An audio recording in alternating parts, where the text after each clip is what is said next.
السلام عليكم ورحمة الله وبركاته. إلى كل من يهمه الأمر في أي حد عايز يطلع ورقة أو يعمل بطاقة ضريبية أو سجل تجاري. طبعا أنت بتعمل عقد إيجار في المحكمة موثق، بتقدمه للضرايب العامة إن أنت عايز أعمل نشاط. تعمل النشاط وبيدوك الأوراق اللازمة. لو أنت عايز البطاقة مستعجل بتاخد تفويض وتروح الحاسب الآلي في القاهرة. أما بالنسبة لو أنت مش مستعجل على البطاقة الضريبية فبتستنى حوالي من 20 ل25 يوم لحد ما تجيلك في البريد لمصلحة الضرايب اللي أنت تابع ليها. طيب أنا مستعجل على البطاقة الضريبية أيا كان، إذا كنت أنا من الدقهلية أو من القاهرة. معرفش بقى الغربية ممكن برضه كذلك الأمر، لازم نتوجه للحاسب الآلي في القاهرة. واحنا دلوقتي ان شاء الله هنقول لكم عنوانه. العنوان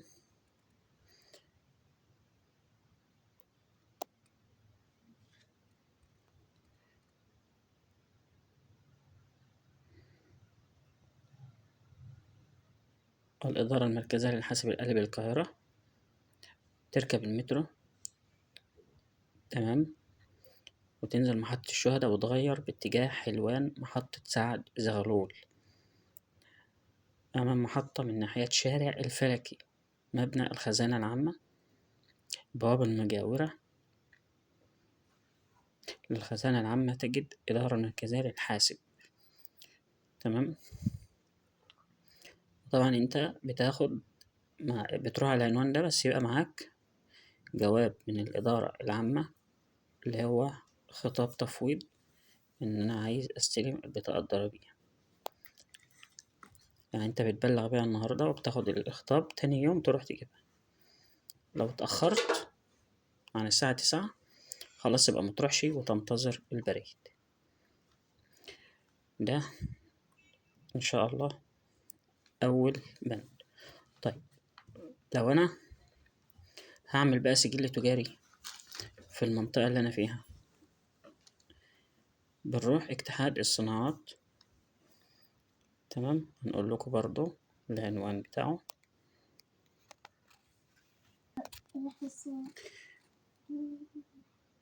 بتروح اتحاد الصناعات، غرفة صناعات منتجات الأخشاب. تمام. شهادة استخراج سجل تجاري الغرض تشهد غرفة التجارية تشهد غرفة صناعات المنتجات الأخشاب بأن منشأة الاسم مكتب سجل تجاري أكا، عشان أنا تبع أكا. النشاط ورشة نجارة. تمام. حط لك العنوان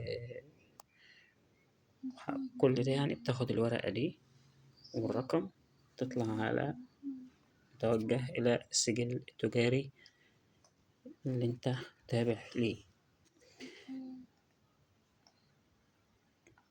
طيب السجل التجاري فين؟ السجل التجاري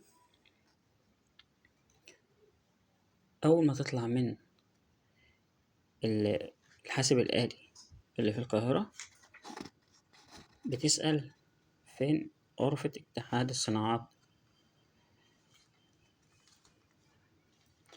كل ده وبتبقى مثلا معاك من 2500 ل3000، ويبقى معاك الأفضل يعني إن أنت يبقى معاك فيزا يسحبوا منها على طول عشان ما ينزلكش البنك وتدفع وتنجز وقتك. يبقى معاك فيزا عليها رصيد ما يقرب من 3000 جنيه، لأن طبعا كل نشاط بيدفع له رسوم معينة. أي نشاط بقى إن شاء الله بيطلع من هناك، أي نشاط صناعي. أتمنى من الله سبحانه وتعالى أن يكون الفيديو عجبكم وينال إعجاب حضراتكم. شكرا، السلام عليكم ورحمة الله وبركاته.